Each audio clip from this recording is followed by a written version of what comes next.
אהלן, זה המשחק מפצחים את הסדר, חפיסת קלפים. בתוכה יש בעצם קלפים, אוקיי? קלף אחד, הקלף הראשון יהיה עם הלוגו שלכם וברכת המנהלת. ויש לנו את המשחק הראשון, שהוא משחק על פי סדר ההגדה. מחלקים למשתתפים לפני הסדר הפוך על השולחן. כל אחד יודע מתי הרגע שלו להגיד חלק מהדברים שמוסיפים לנו בליל הסדר. יש לנו פה שיתוף, יש לנו הידעת, יש ברחץ, יש לנו שאלות עובדות על מים, קרפס איזשהו סיפור נחמד ומצחיק, וככה כל מיני דברים שעובדים ככה על סדר ההגדה. ויש לנו משחק נוסף למהלך ימי הפסח, שזה בעצם סוג של טריוויה. יש לנו דמויות, אפשר לשחק אותו גם בליל הסדר וגם בכל יום מימות החופשה.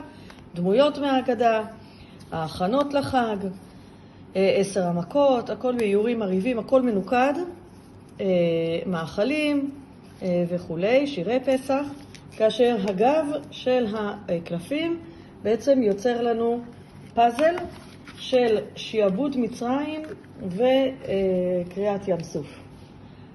כל זה ב-11 שקלים בלבד, כולל משלוח, כולל הלוגו של בית הספר. יאללה, להזמין.